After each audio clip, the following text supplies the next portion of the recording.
வீடியோவை நான் இப்போ போடலாமான்னு கூட எனக்கு சத்தியமா தெரியல. தமிழக வெற்றி கழகம் விஜய் அவர்களோட அந்த பிரச்சார பொதுக்கூட்டத்தில் 30லேருந்து 33 பேர் இறந்துட்டதா செய்திகள் வந்துட்டு இருக்கு. கேட்கறதுக்கே மனசு ரொம்பவே கஷ்டமா இருக்கு.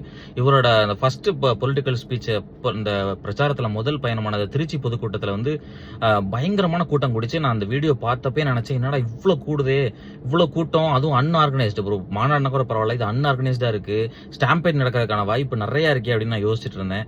இப்போ அந்த கரூர் பொதுக்கூட்டத்தில் இது நடந்திருக்கு. ரொம்பவே மனசு கஷ்டமா இருக்கு.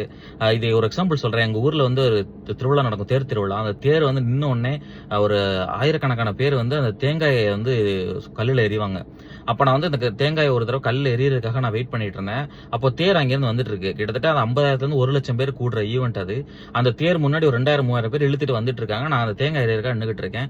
அந்த 2000 பேர் பின்னாடி போறது வழி இல்ல, அவங்க எல்லாம் அந்த பக்கம் வந்துட்டு இருக்காங்க. இதே இடத்துல இங்க தேங்காய் எறிய நின்னுட்டு இருக்காங்க. சோ கிட்டத்தட்ட ஸ்டாம்பேட் ஈவெண்ட் மாதிரி அப்ப நடந்துச்சு. நான் வந்து கீழே விழுந்துட்டேன். சட்டன் என் ஃப்ரெண்ட்ஸ் சுதாரிச்சு தூக்கிட்டாங்க. நீங்க யோசிச்சு பாருங்க, அவ்வளவு 2000 5000 பேர் அங்க வர்றாங்க, இங்கிட்ட ஒரு 20,000 பேர் நிக்கிறாங்க. நீங்க எங்கேயுமே நகல முடியாது. முடிஞ்ச அளவுக்கு பொதுக்கூட்டங்கள்ல இந்த மாதிரி கூட்டமான நிகழ்வுகள்லாம் தவிர்க்கிறதுக்கு தயவு செஞ்சு முயற்சி பண்ணுங்க. இப்போ இருக்க டைம்ல எல்லாமே லைவ்ல போடுறாங்க. முடிஞ்ச அளவுக்கு வீட்டுல இருந்தே பாருங்க. இவ்வளவு வெயில்ல கஷ்டப்பட்டு போய் நின்று பார்க்கணுன்ற அவசியம் எதுவுமே கிடையாது.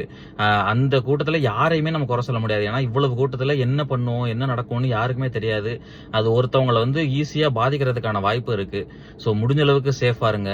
நன்றி, வணக்கம்.